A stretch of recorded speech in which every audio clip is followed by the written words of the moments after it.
to prepare for today's sermon, which will be given first by Bruno Mores. So if we can welcome him up with a round of applause. Thank you, Bruno.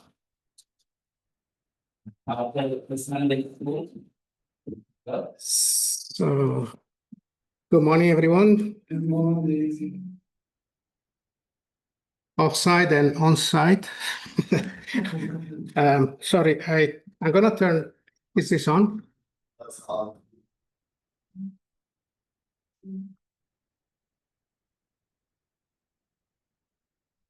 Okay. It's okay? It's on? Yeah. I need to use the mic because sometimes my voice goes low, and my wife always complaining that I don't speak loud enough. So complain. Okay. She advises. Okay. All right. So human and divine. This is a very interesting topic. My original idea was to give a service about hell, but then I thought maybe it's a beautiful day, so maybe let's change it to something more positive. Little I realized that this topic, human and divine, is actually quite complicated and it's very challenging. But I think, if anything, I think we can have a look at the. What I want to do is to look at some of the Stefano's words, like we just read before, but also look at the chapter of Genesis in the Bible. We skip this beginning of the creation as just like, okay, God created this and that, first day, second day, third day, blah, blah, blah. I created humankind, bless them, and happy days. It's actually a lot more to it if we look at it in a different light, with a light of trying to understand from God's point of view what was actually happening at the time. So we're gonna just touch on a couple of points because it's a huge argument and it's a huge things to go through. Anyway, the human divine is a very interesting concept, and there are different ways to look at it. Obviously, theologies from different denominations, different churches, different religions, they have their own ideas what it means to be human, divine.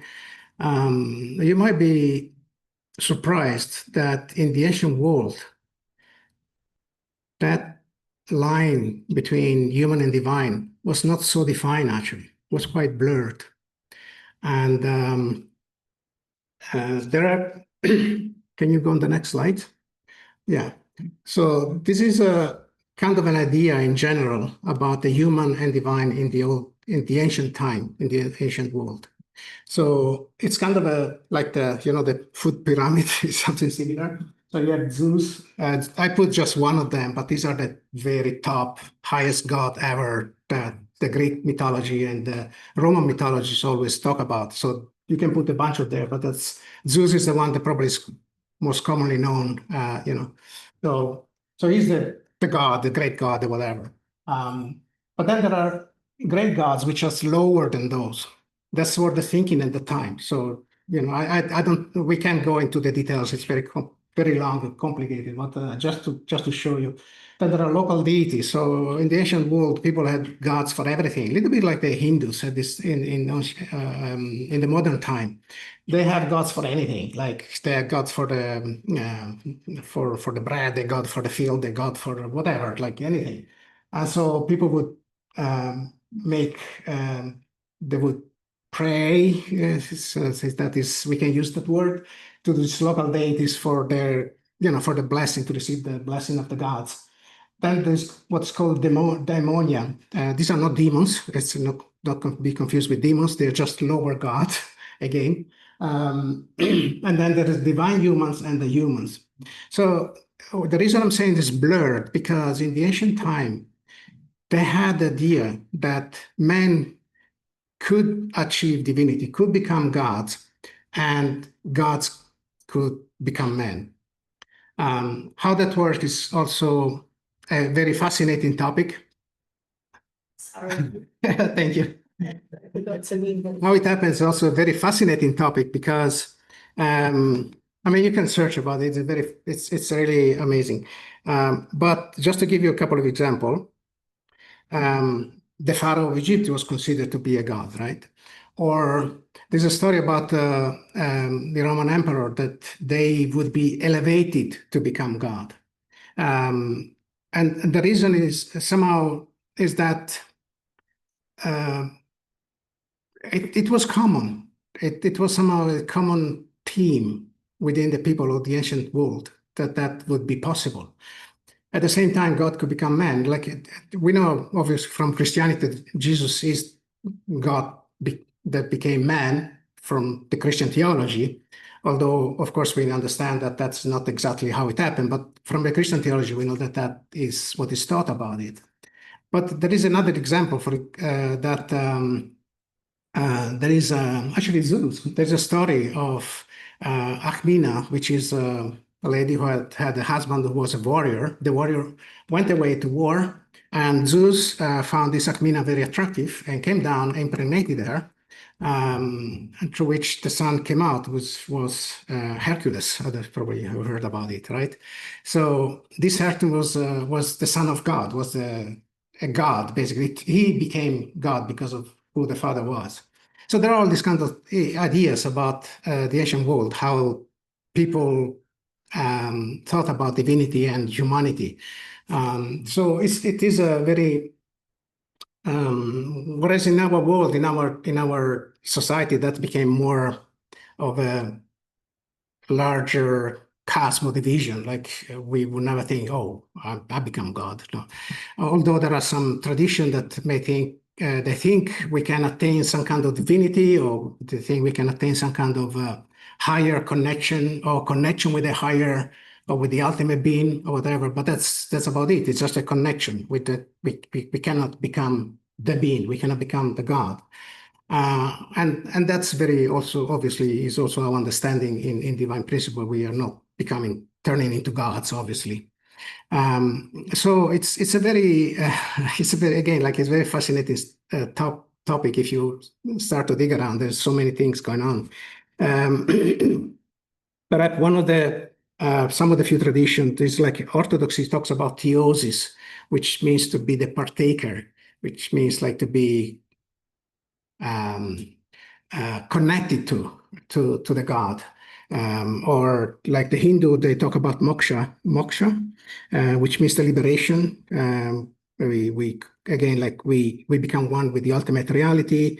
Or Buddhism, even though they don't talk about God, they talk about reaching nirvana, and so on. So, so these are all the ideas that floating around today in our society. But what about divine principle? What about what has Father been teaching? So if you look at the first reading, that's very interesting because Father differentiated two things actually from become. Can you go back to the first slide? So it's actually differentiated. Do you want to be divine sons and daughter, or do you want to be a beautiful son or daughter? So there's actually a difference there. It's not just the same thing. And so. So we are okay. So the conclusion is that we actually do not become divine. God does not become human, but we are divine because God made us so. So we don't become divine. We are divine already. Well, of course, not in the terms that Christian understanding is, obviously, that we are gods, not like that. And it is very important because as we will look now, we're going into the Genesis for delve a little bit into that. It is important because that's also the difference they're talking about there. So a dutiful son or daughter, they may do things because of duty, because they have to, because they feel obliged to. Whereas a divine son or daughter, it does it because it's in his heart or her heart to do things. It's a huge difference. And of course, we also need to have order in the creation. We need to have duty. We can't just drive 200 kilometers an hour in the in the street of Dublin because we're gonna crash. Obviously, we need to have some. We need to follow some laws. We need to follow some order, but the most important, the most vital, the most essential part is that we are divine because God gave us that nature. So God multiplied this nature. It's not something that He just put it there. It's like, I don't know, it's not a great example, but it's like the cell. The cell grow until a certain point, then divide.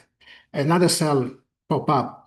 And that's the same thing. That's what I feel is the divine nature that God gave us. So it's not something separate. It's not something that we are trying to achieve or try to gain. Yes, of course, in our state, in our society, after the fall, we have something that we need to develop too, but the essence there is there already. We are not divine being.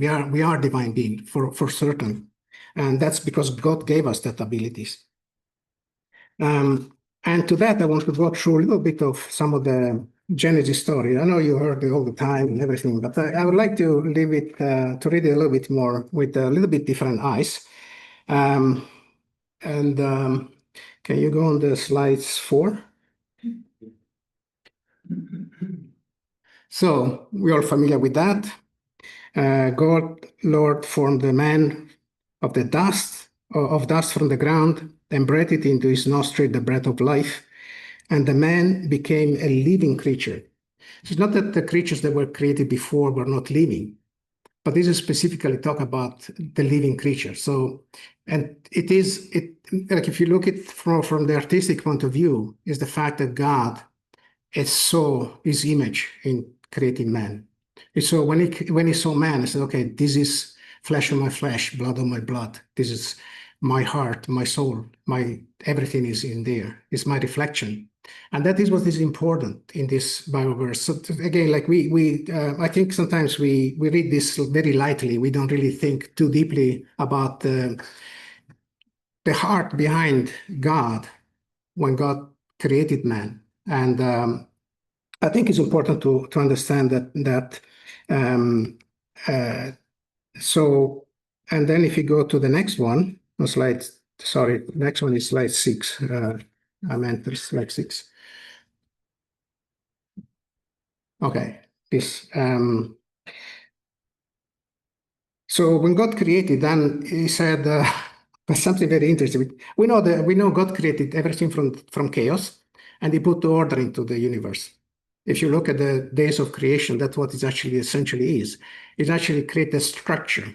It creates the order, the laws, and everything, because everything has to go into has to follow a certain principle, which even God does not go against. So these are the principles that makes everything function perfectly. So there is no way that we can live without it. The whole universe functions on those principles. And then, so finally, the fruit of creation is man. But then he said something interesting. I guess God already, he knew very well. He said, the Lord God said, it is not good that man should be alone. We all know for many reasons why man shouldn't be alone, but anyway, that's another story. So I said, I will make a helper for him. Sorry, the part there. Now, and the helper obviously was the woman. So if you keep reading, then anyway, that's the same, just a little longer. So God gave man the ability to name every beast, everything on the creation. And that also we can see how God, after creating man, He gave man the ability to take dominion or to be partaker of the creation. Before man was created, God was naming things. He called the night, and the day, and the water, and above the firmament, below the firmament, and everything else. But once man was created, He gave man the responsibility to name everything. And whatever man decided to name them, then God accepted it. So, but still, it was not good enough for man to be alone. So He gave a helper. Now, before all women go crazy and start to shoot at me. So helper here is not a subordinate, not a subordinate figure, okay? Let me explain it, okay? It's the word that is in the Hebrew Bible, in the original word. It's actually Ezer. I don't know how to pronounce it correctly. Ezer, I suppose. There comes in. It's noted a few times in the scripture in the Bible, in the Old Testament, obviously, but it is not something weak. It's not something that is subordinate to something else. It actually represents strength and it represents strength, rescuer, protector. So it's an active figure. So again, like God wanted to give man his fit counterpart. It's the same as God created man to be his counterpart, and man also need to have the counterpart, which are exactly the same. So God's nature is given into man, but God gave the same nature also to women, so they can actually relate to each other. And this is the most important. These are very important things because this was a time when the creation became very good. Before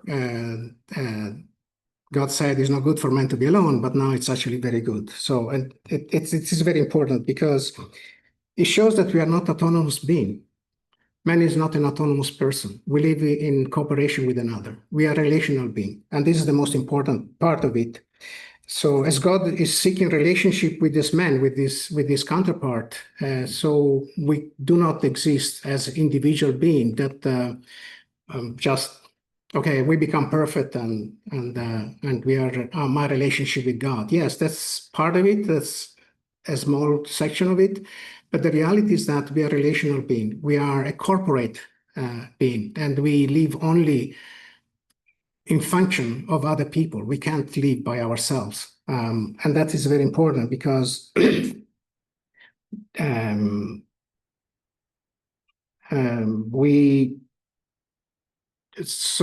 just to give an example, Christianity has the idea that Jesus came, God saved me. Thank you very much. And I expect a blessing.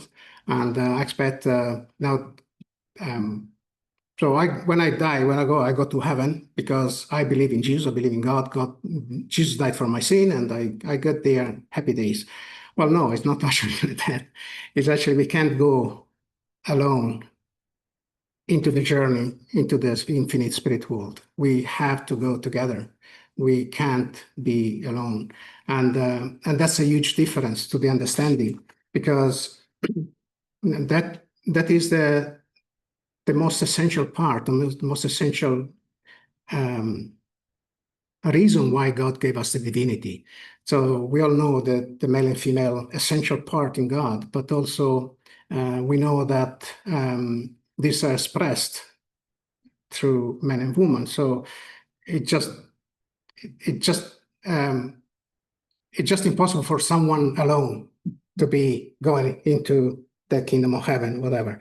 So this beautiful relationship is what it's the most important, and that's why Father is talking about being sons and daughter, not just dutiful sons and daughter. We can follow God, we can follow all the orders of God, everything else. But the reality is, if we don't recognize or if we don't awaken that divinity within ourselves,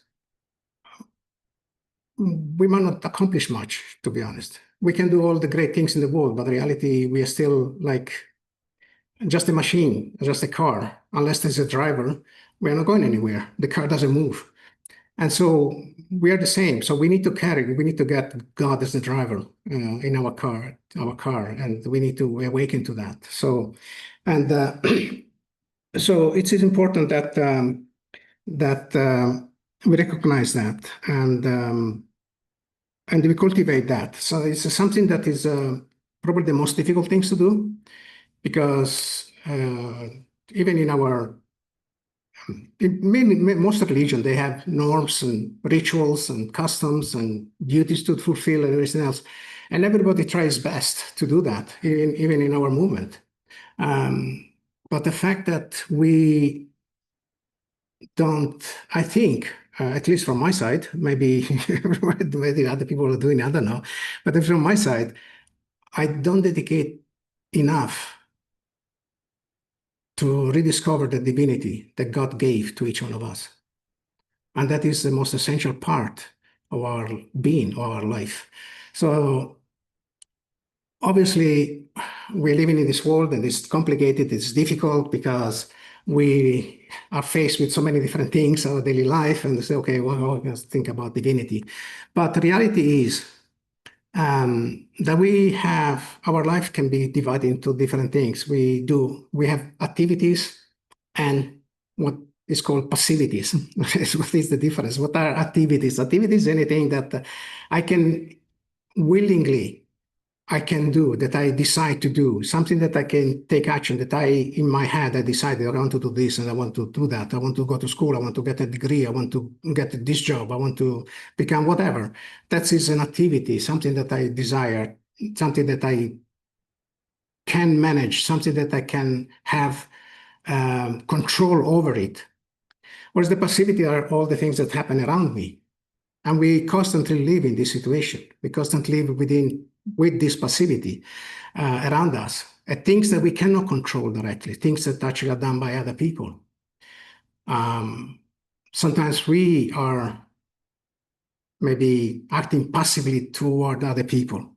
That's also another big topic. But so the passivity are the ones that actually we do not have direct control over it. They just happen to us. And you don't like the government. Anyway, some people voted for this government. You have to accept it. You can just, there are certain things that you can just control, or you can just do what is important. What you can't just do anything to change it at that moment, anyway. So it is important that we have clarity on this, and divinity, the divinity that God has given us is something that we can actually control. It's something that we actually can do something about it. And we should, by using the words that our parents gave us. Father is probably the religious leader that spoke most about it, about God's heart, God's love, about true love, about what kind of people we are, what should we become. Father many times said we should become better than him. And so I think we should be focusing also on this point, which is the most important one, I think, in our life. While we are living through the passivities of our life, which is our daily life, our daily chores and everything else, but I think at the same time, we have to have, and we have to dedicate the time, enough time to reopen that divinity that is within each one of us. Because when we do that, we can we can turn the passivity into an activity. We can actually have control over even over the negative situation that happen around us. We can actually have a better view of it. We can actually have a better control of what's happening, even if it's just the way we react to it.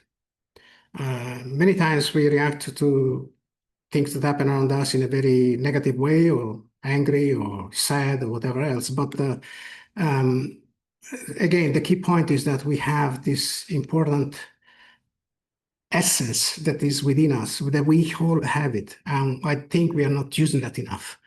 I think we are not cultivating that enough. So I think that is the most essential part of this human and divine understanding, that we are divine because God made us so, not because we can become or we can turn into that. And it's not about faculties. It's not about being intelligent. It's not about being capable of something like that.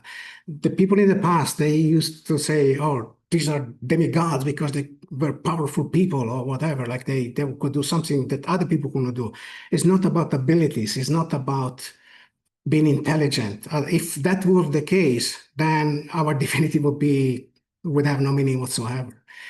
it's the capacity that we can develop to be connected with God, to be the reflection of God's divinity, and that manifests in true love that we can share with other people. And that is the most important thing that we can do. When we can reach into that level, and I'm sure pretty each one of us at some stage or another, we did reach sometimes, maybe not every time, but we did certainly reach that kind of level. And it's the most important thing we can cultivate. Again, like we are most of the time throughout daily life, too much influenced by the pace, and especially now with all this phone, internet, and everything else. Everything is fast, quick. You don't have time to think about anything. And the young people are the ones that probably are paying the most for it, because the older generation, somehow we grew up in a different world where I did not have internet or mobile phone. We were playing with the little soldier figures, trying to invent what to do. But the second generation, the new generation is coming up. They're bombarded with this fast environment of news, and you have to conform with that. Otherwise, you are out of the game or something like that. So we are bombarded by the wrong messages all the time. So we are living in this world of possibilities, which is no good. So we need to ourselves have to rediscover that divinity within us and cultivate that and pass that on to our kids and to a future generation. We need to show them that is the viable solution to what is going on in our life and the only solution. So I want to, just, can you go back to slides 4? Just as an interesting take. I don't know if you ever thought about it or if you already knew about it. Can you go back to slides 4? Is that slide 4? Oh, sorry, I have it wrong. The big picture of the this one. So you all know about this, right? This actually a very interesting. You all know it's from in the Sistine Chapel in Rome, and it's so famous. We see it every time, and this obviously you can see an Adam which is kind of almost lifeless, and God is kind of coming to give him life, to breathe the breath of life in his nostril. But if you go look into this more carefully, can you go to the next one where there is only that's a very interesting thing, because I don't know if it was made willingly or it was just, I don't know, by inspiration or whatever. Actually, this one around, it's almost like a brain. It's someone like a brain. Or it could be also the womb, right? And if you look more carefully, there's somebody inside there, beside the little angels around. There's somebody inside there. Do you see what it is? It's a female figure, actually. So this one, it's not easy to see, but it's actually a female figure. So somehow it kind of encapsulates all Father has been explaining and been teaching, what even it's in Genesis, like the fact that God had already the plan that man and woman should be together, that's the only way, that's the only solution that things can work out. That's the plus and the minus, the male and female. And so anyway, I just wanted to mention that because it's very interesting. I don't know if you ever thought about it or ever seen this picture, but being Italian, sorry, I'm a little bit biased about this kind of things, but it's very interesting. So, so to conclude, I want to read the last, if you can go the last slides, I want to read the last one, page 1663. Yeah. So when God was creating an object partner through which to experience love, whom do you think he would have made it look like? He would be created to resemble himself. For the object partner to reflect God, he should have both masculine and feminine characteristics, just like him. He created his object partner in his image, that is to say, he took every attribute from his original internal nature and manifests this through the form, the invisible nature in substantial form. So all the qualities, all the characteristics, all the attributes that God had in his original heart, in original nature, everything that he had has been, through the power of love, has been transformed and made into a material being, which is humankind. So we are happy when a child is born, right? We're all happy, we're all expecting, we're 9 months in the womb and we're all happy and everything else. Just trying to imagine, and that's a conclusion. We're gonna have a couple of minutes of music, and I would like everybody to kind of get back into their own divine nature and reflect, and whether you want to meditate, pray, whatever, it's up to you, whatever you want to do with it. But just imagine, try to imagine the joy of when God saw the first man and woman. Like, can you ever, I don't know, it's very difficult to fathom, very difficult to comprehend even in our mind. But try to put yourself in God's shoes when he saw the first time the realization of his image. And I think it's a very powerful thing that we can remind ourselves throughout our daily life, because it shows how precious we are. It doesn't matter where we are in our life level, but how precious we are, doesn't matter what, to God. And we can use that to improve our relationship with God, that will also make a better use of our divine nature. We're not using that enough. It's suppressed because of the fall, because of all kinds of different things, but we are not using it enough. We should get the divine nature out, and that we can do it by actively, not passively, but actively thinking about it, reflecting about it, and what can we do to bring that out to other people. So with that, I would like to have the music on, and so just whatever you feel, pray or meditate or think about it or whatever. But just after that, Stefano will come up and will share a little bit about his experience in Alaska. Thank you.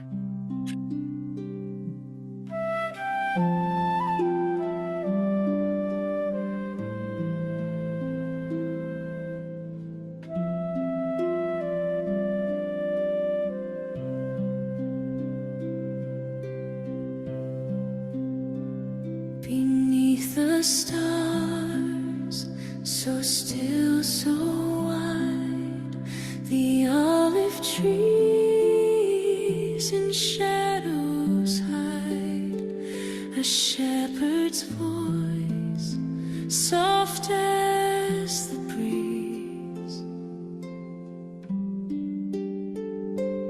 Oh, shalom, shalom, my heart is calm.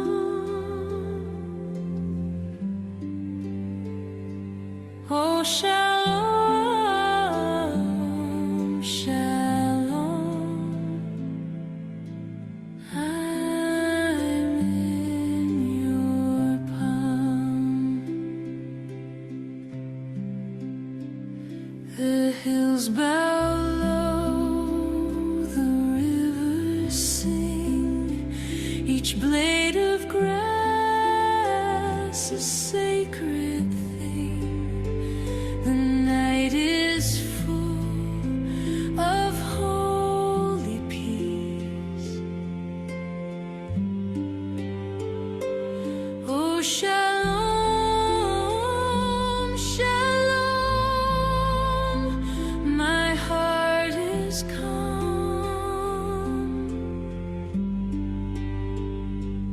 Oh, shalom, shalom, I'm in your palm. Ancient whispers fill the air, a prayer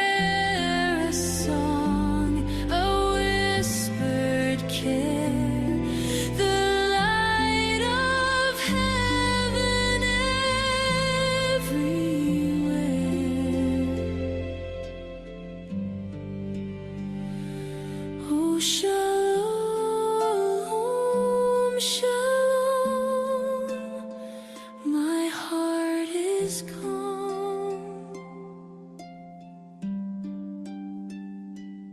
Oh, shalom, shalom. I'm in your palm.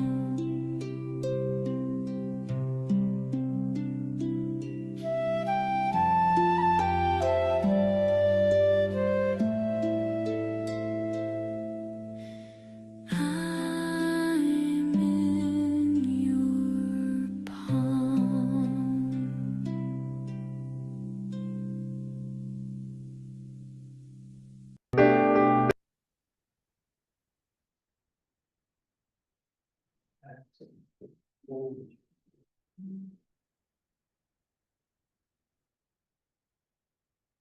Everyone. Thanks, Ed.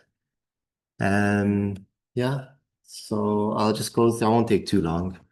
I'll go through a few pictures about the workshop I had in Alaska. It was just 7 days.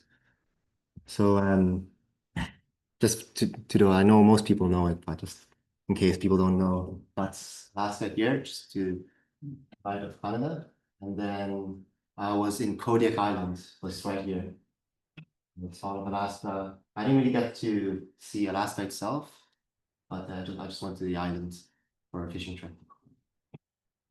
So the workshop was we had about 17 people, um, eight staff members and nine participants. So we spent a nice time there in Kodiak. Pretty much, except for there was a kitchen staff and one of the organizers for the fishing. He was first gen. Yeah, everyone else was second gen. We can go on to the next slide. All right, so that was on my way to Alaska from the plane. So we had a few different activities. It was mostly kind of the same workshop as what we would usually expect. There was 100K, there was lectures, team activities, icebreakers. We had we had one day of ocean fishing. So we got to go on to Father's boat, Harvest Moon, and we did fishing from 6:30 a.m. in the morning, and we went until 5 p.m. So that was pretty nice, long day fishing. I wish we had a bit more time doing ocean fishing, but we only had the one day, and the rest was we did river fishing. So we caught a lot of salmon there. In the ocean, we caught halibut. We caught cod. A type of cod is Lincoln cod. We caught rockfish, and yeah, just a few different types of salmon. We wanted to catch king salmon. We couldn't catch any, but we caught two silver salmons and a lot of pink salmon. So we had fish quite a lot. Lunch and dinner was pretty much fish all the time, with some rice. Um, what else we did? We had kayaking as well, and a lot of hiking. So I'll show you some pictures from there as well.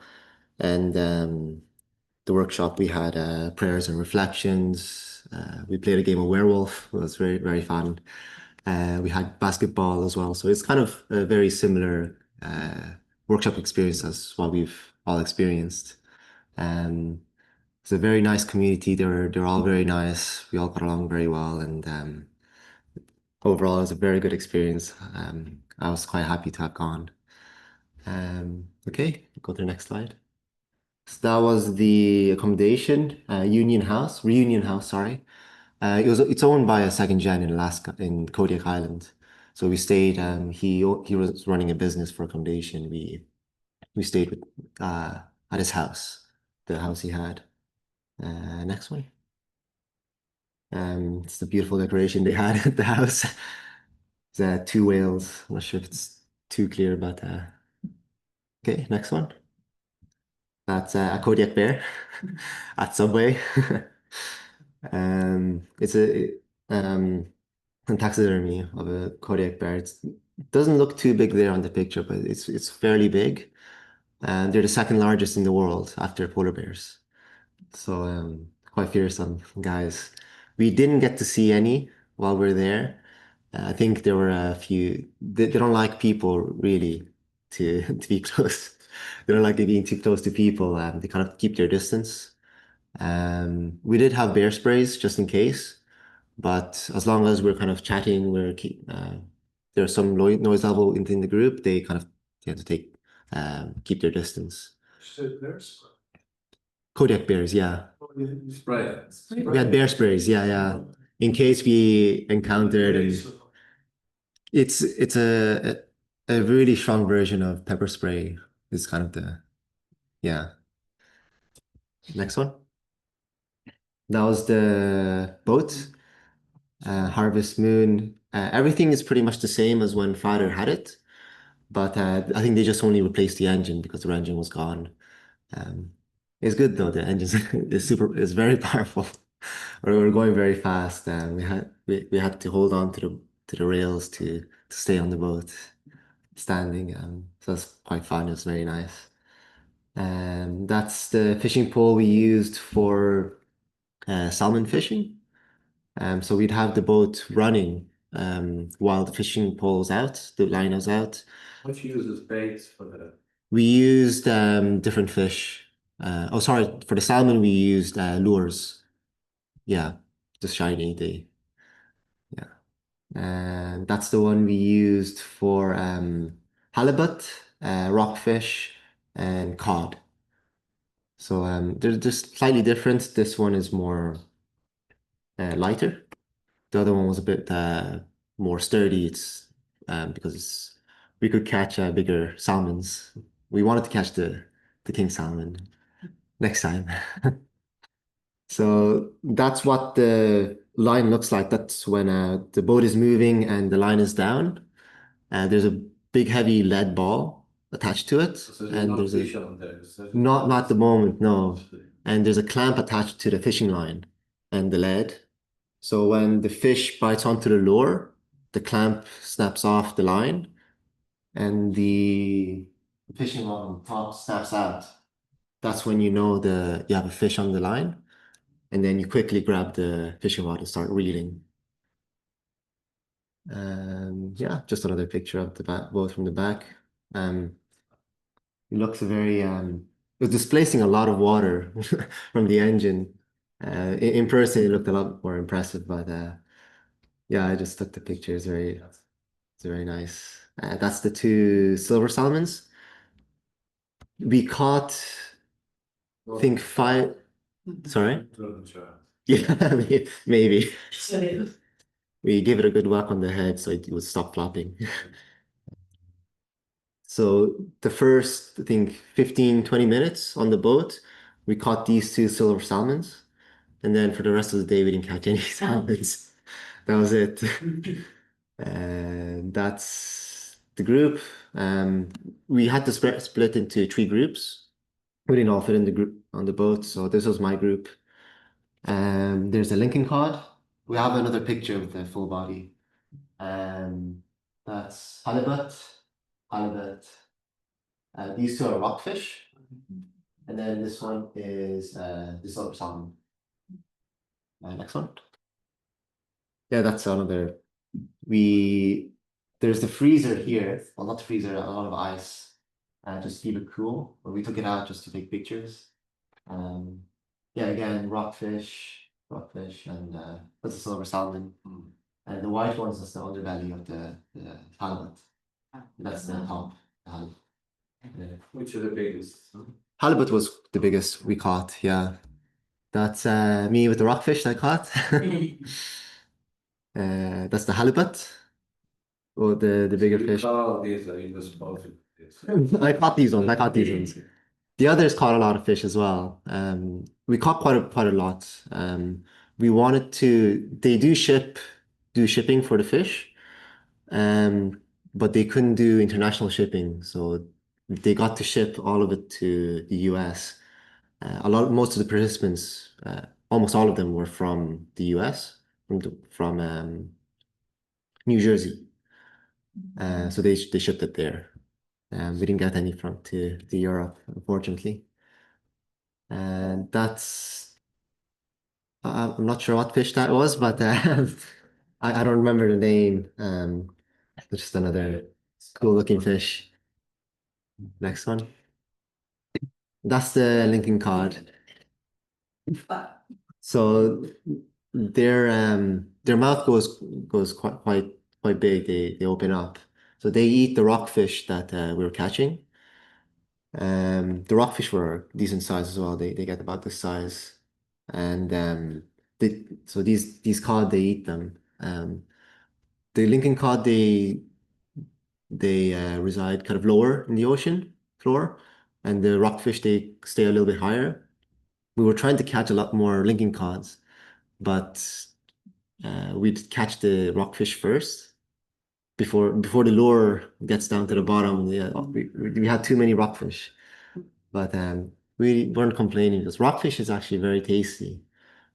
We had some rockfish sashimi as well, but we ate. I think cooked was better, a bit chewy if it's sashimi, not uncooked.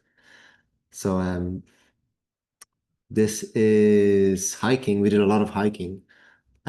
Mostly half and half fishing, half hiking. So beautiful places in Alaska, in Kodiak Island. Lots of mountain ranges. Very nice hiking trails. Next one. It's mountains again. At the beach. Next one. You can kind of keep going, I think, with these ones.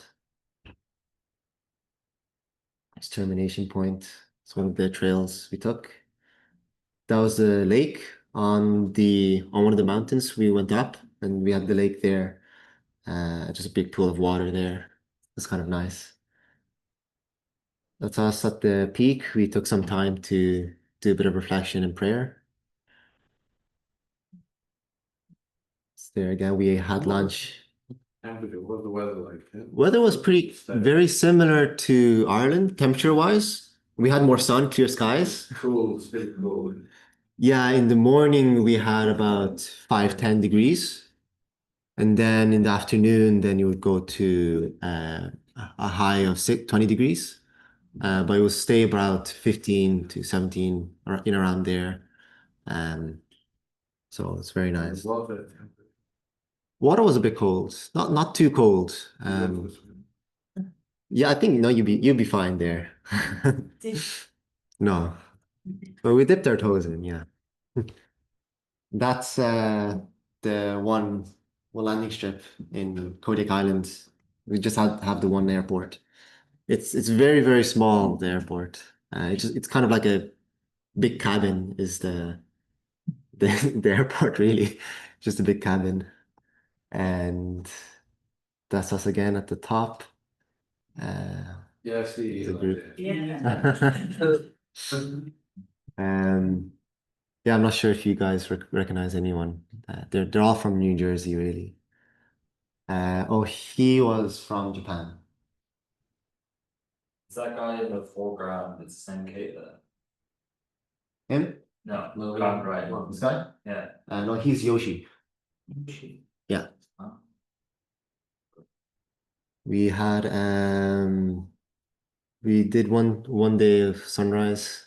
We watched the sunrise in the morning all together. That was nice, and that was kayaking.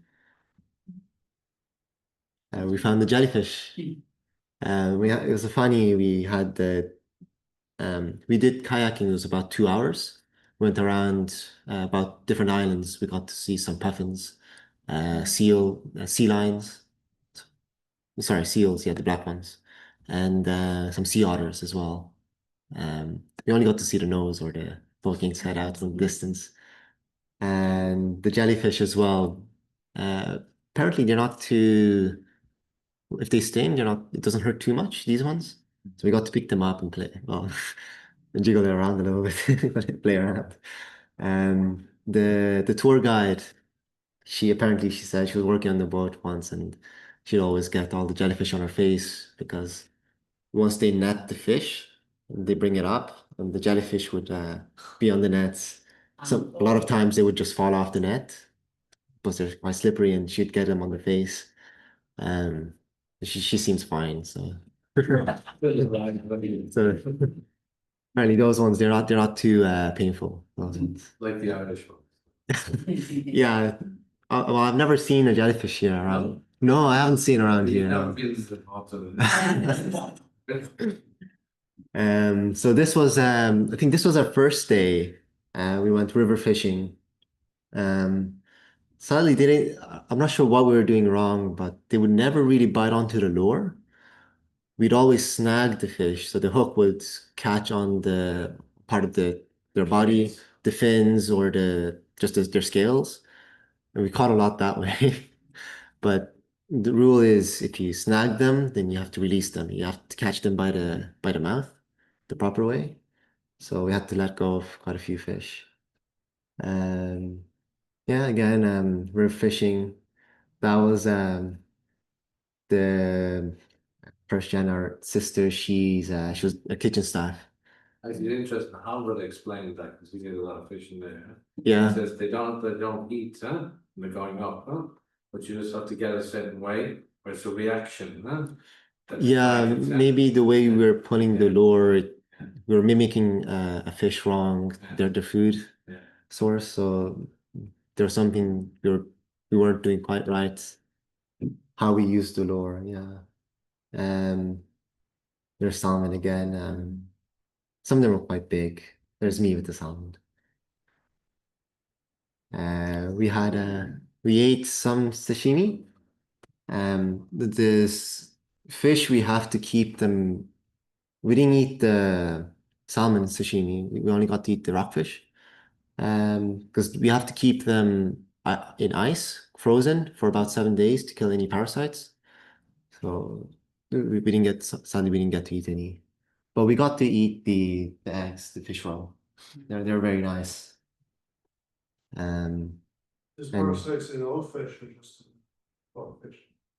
Sorry, what? The parasites, are they in every fish or just the rockfish? No, we got to eat the rockfish on the day we caught it. The other fish we had to freeze it. Yeah, they said the rockfish was okay to eat. They're safe. The others, they said we have to freeze Just them. raw. We ate the rockfish raw. Yeah, That's why they have parasites. yeah, exactly. Once they're cooked, they're fine. Once they're cooked, they're fine. So that's well, yeah, we had a lot of salmon cooked, but we didn't get to eat the salmon sashimi. And there's one of our elders. He was in charge of all the fishing equipment and kind of gave us the rundown of how to use it, and he was kind of our guide for all the fishing. Yeah, and although we didn't get to see any bears, we did find the footprint, a paw print. Yeah, I think that's the last picture. So that's it. Thank you very much.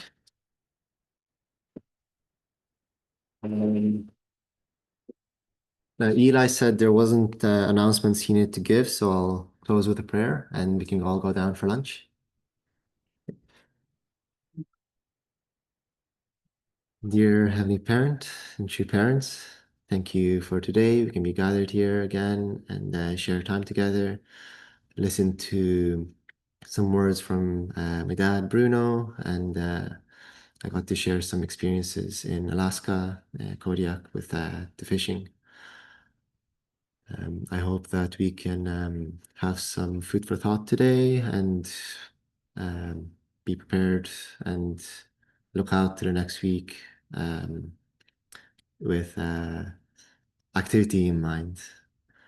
And I hope that we can nurture the heart that you desire, that we can be more closely connected to you and keep you in mind, and please guide us. And I hope that we can always keep you in mind as well.